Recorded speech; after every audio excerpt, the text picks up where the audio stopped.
Welcome everyone to the sixth edition of the interview series hosted by GDG Inspire. My name is Giuliano Giacomelli and I'm the founder of GDG Inspire. Every month we deliver the SpratCom PO. It's our newsletter and it features one interview with an expert and one review of a specific SpratCom related matter. This month we will review the topic of emotional intelligence. And I'm very pleased to have as interview guest this month, Virginie, who's senior expert on preventing and countering violent extremism and counterterrorism. She's been researching and she's been a practitioner for almost 20 years in this field, including strategic communications, emotional governance, disinformation, polarization, conflict transformation, community engagement, and disengagement. So Virginie, welcome. Very Thank happy you, to Julia. have you. Thank you, Julia. Thank you for having me. To start with a very kind of ice-breaking question. So why do emotions matter in strategic communications? Well, I think emotions is something that really drive us as human beings. So really at the core of who we are and what makes us tick, talk, or resonate. It really is how do emotion carry us and drive us. So obviously, I think if we talk about strategic communication, it's important to understand what are those drivers, what makes people tick and talk, so to speak.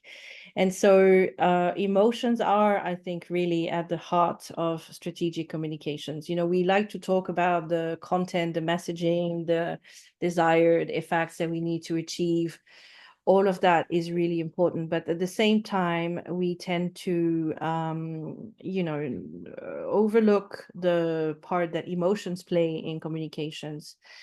And I think this is becoming even more significant in an environment where if you think a little bit about how communications have changed, the importance of social media, networks, disinformation, where some environments are really saturated with disinformation. And in the end, what really drives all of this is not so much rational thinking, it's more emotionally driven. So if we're going to consider strategic communications in general terms, and more specifically to my field in the prevention and countering of violent extremism, we need to consider how emotions is really a driver, and how does it shape behavior and responses of individuals, but communities, and how government should be integrated in their own strategic communication, that emotional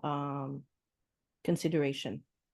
Talking of, you are a great advocate of emotional governance as a sort sub-discipline, if we can call it as such, of strategic communication. I'm wondering, can you give us a good and a bad example of what that might be looking like?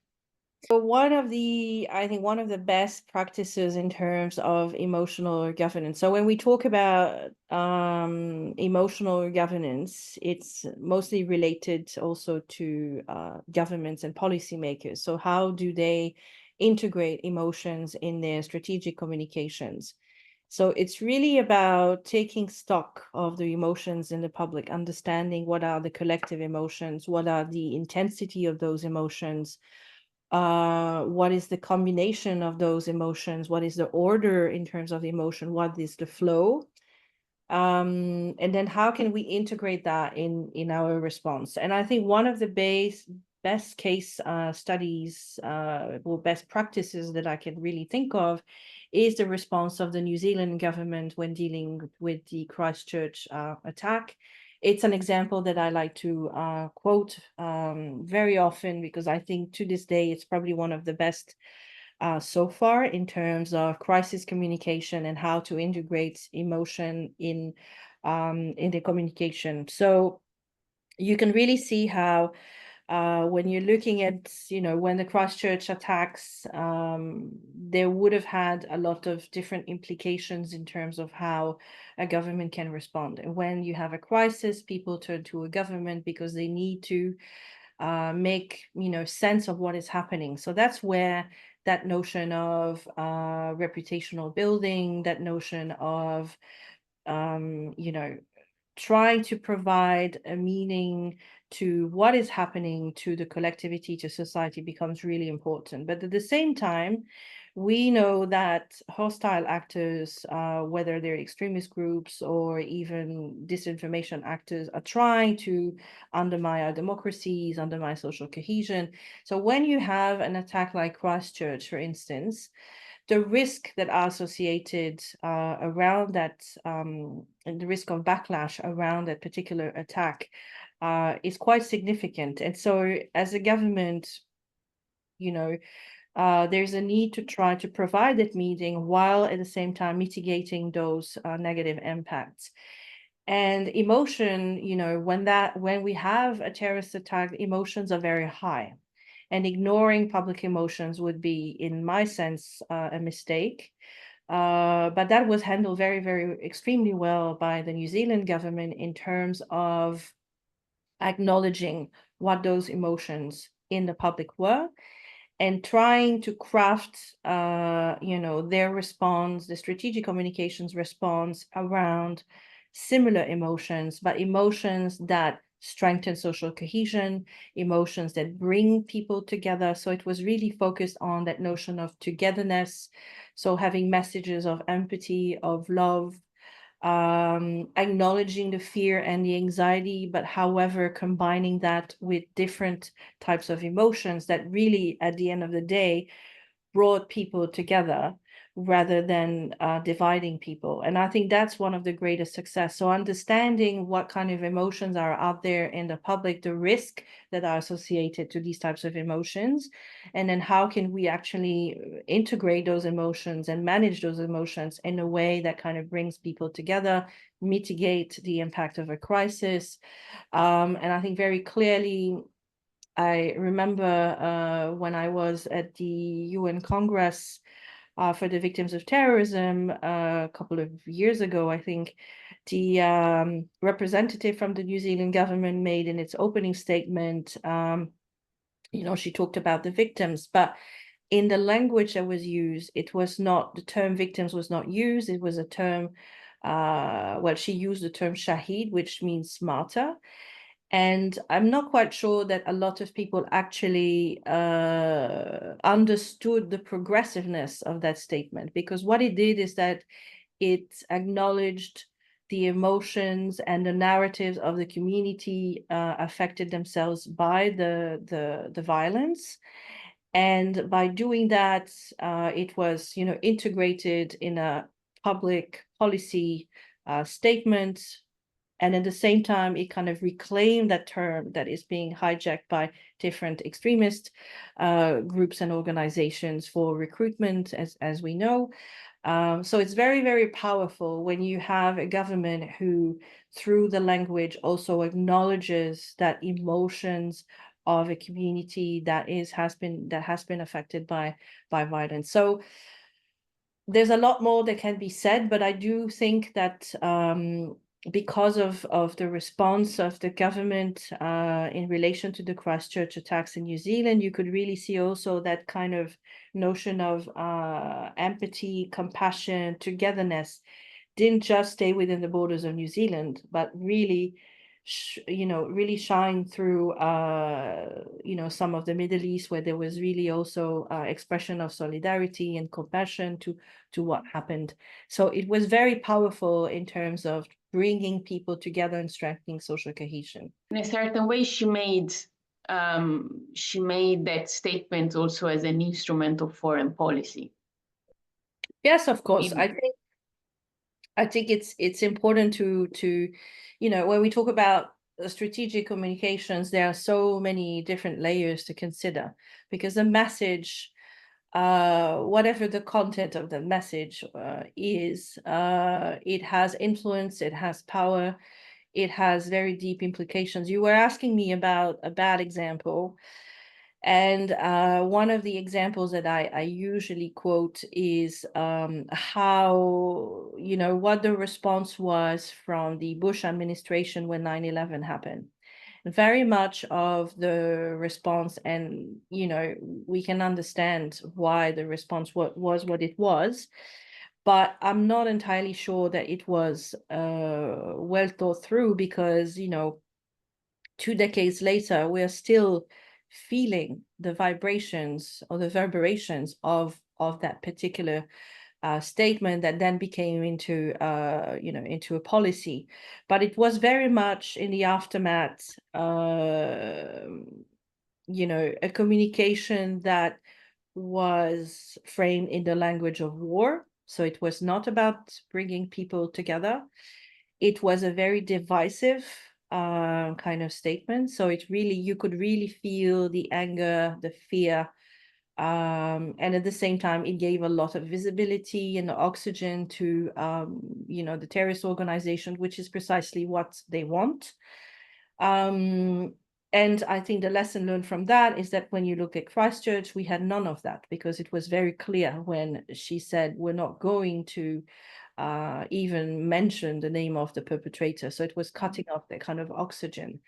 So if we look at 9/11, you can see that kind of the toxicity that resulted from that, crisis communication is now that we have more polarization and more stigmatization of certain religious communities as a result of that. And it's also altering the way that certain young individuals who were not even, born when 9/11 happened are still being affected by that particular narrative that was really coached in a language of war and with, high emotions of anger and fear. And in the end, it united people and it divided people through fear and anger, which you don't have when you look at the strategic communication of the government of New Zealand in relation to Christchurch, because it was more about not dividing people and bringing people together. So emotions are very powerful. It's I think important to understand, the drivers, the emotional drivers, the kind of emotions, and also what are the combination of emotions and the types of responses or behavior responses are we wanting, or changes we're wanting when we are integrating emotions in strategic communication. And that's true about, the prevention and countering of violent extremism. It's true if you talk about migration. It's true if you look at climate change. We also, have to consider integrating that emotional dimension in strategic communication within those fields. At the Hedaya conference, I think it was 2 weeks ago, you mentioned a study that was published in Finland in 2023. And it was about connecting the emotions with body parts, right? And like what kind of reactions, emotions trigger in our body. Can you give us like a gist of the main results of this study? And why do you think it's actually relevant for what we are discussing? The point that I was trying to make at the conference, and it's nice that you've actually taken notice of this, is that there has been this reluctance to really consider emotions in strategic communications in general, except perhaps when we are looking at elections, and because during election time, as we have unfortunately witnessed recently, it plays really a strong part in influencing electoral votes. So let's put it this way. But I think what I was trying to show in terms of that study was that emotions are things that you feel, but they also will affect and manifest in different parts of your body. And we have what we call cold and hot emotions. So meaning that they will create different types of feelings, bodily feelings, and how they manifest.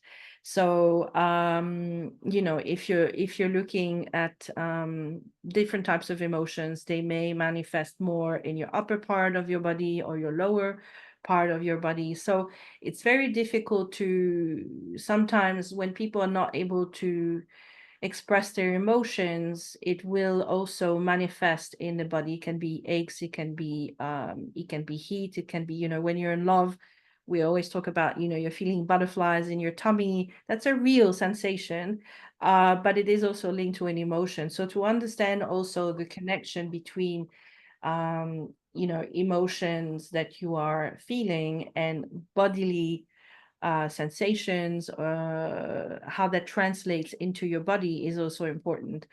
That is something that I also talk a little bit about when we talk about rehabilitation, for example, or trauma.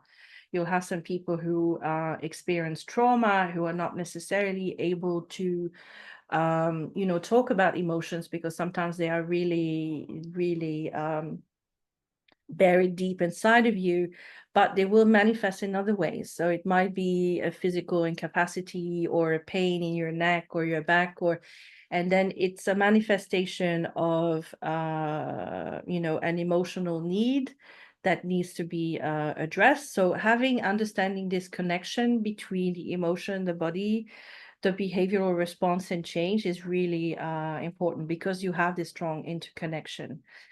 So I think it's interesting to see that, you know, when we talk about strategic communication, it's not just about comms per se. It has so many different elements that comes and shape strategic communication. So yes, it's a tool, but as you know, and we've discussed this before, it's also a tool for policy, it's a tool for change.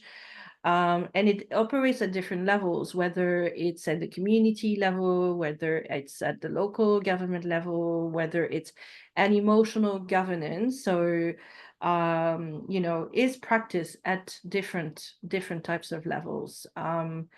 So I guess the point I was trying to make is to show that those emotions are real. It is something that we do experience also physically, and the study did you know, did show that you have some emotions that will manifest in your body, specifically, like if you look at happiness, for example, or love, you can really see that it's a more of a kind of a warm color, a warm kind of sensation, and it kind of crosses all over your body. Where you have danger and fear, it's something that you feel more like in your chest, for example. And anger is an emotion that really doesn't activate your arm. So you can really see that depending on what kind of emotion you're dealing with, it also manifests in different ways in your body. How people experience that and how people can actually also respond and react. So when we, you know, incorporate emotions and strategic communications, we need to develop a much more sophisticated vocabulary around emotions. We need to develop a much more sophisticated understanding of what emotions are, because if you ask people to describe you emotions, you know, most people will give you 5 or 6 emotions. But if you look at, you know, really at expanding your vocabulary, you can look at least already a minimum of 32 emotions. So we're very poor when it comes to, you know, describing emotions and explaining emotions. And also, I think in trying to understand also that we can feel many different things at the same time. So you can be, you know, fearful, angry, hopeful. I mean, there's different combinations. So then it becomes about understanding which ones are more prevalent. And each emotion corresponds usually to a need. How can these, let's say, nuances of emotions and feelings be leveraged for strategic communications interventions? And how, let's say, should we expand the vocabulary? Can these affect the work of those public authorities or law enforcement that are developing risk indicators, for example? Yes, absolutely, absolutely. I think one of the main takeaways would be to understand, like I said, developing really a more sophisticated vocabulary around emotions, and understanding also that with certain type of emotions, you have different psychological behavioral responses. And so combinations of different emotions can lead to specific type of responses. So if you understand how those emotions actually function, you can, for example, if you are in crisis communication and we're dealing with a crisis, you'll have emotions of fear and anger that will really, kind of drive the emotional public or collective space. Then it becomes as part of the strategic communication of the government to understand how can we mitigate those emotions so they don't escalate into more antisocial behavior, for example. So how do we transform negative emotional mappings into more positive emotional mapping? So to do that, you do need to understand, first of all, what is your emotional landscape, what it is that you're dealing out there, to understand how those emotions function. So this is why I was saying taking stock of those emotions, the intensity of the different emotions, and then what kind of types of responses that usually emotions trigger. I also think that we have this tendency of too quickly talking about bad or good emotions. There is no such thing as good or bad emotions. Emotions are emotions, and emotions are just a piece of information telling you something about your current state or about a need. So I use, emotional intelligence when I do, as a practitioner, I do coaching and exit work. We look at how can we really support individuals to better manage their emotions so that it doesn't lead to antisocial behavior. So that's kind of at the individual level. But then if you kind of cross over at the community level, the local level, local municipality or government level, and then at the national government, there is a part for emotions to be integrated into that. But it's really understanding, as I said before, what makes you tick and talk. So those emotions are really, are really crucial. It's not the holy grail. It doesn't explain everything, but I do think that in the current environment where it is more emotionally driven than rationally driven, we need to pay more attention to those emotions and not dismiss them, and to understand how can we actually integrate them in our work and in our responses to ensure that we do strengthen social cohesion, we do not cause further harm or fuel polarization, and then we strengthen our democracies.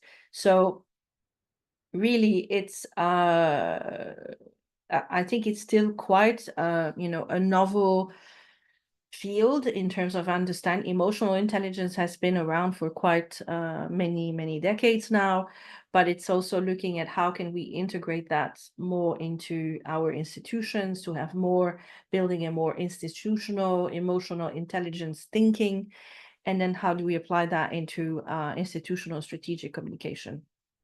To conclude our interview, I'm wondering whether you have any recommendations on this topic for our followers, readers, and watchers, either books, podcasts, or videos, whatever comes to your mind that can enlarge our followers' understanding of emotional intelligence and governance. Yes, so I guess I can share some of that further on, possibly after the interview. But I think one of the seminal work when it comes to emotional governance, and it was coined by Barry Richards. So his book is called Emotional Governance, Politics, Media, and Terror.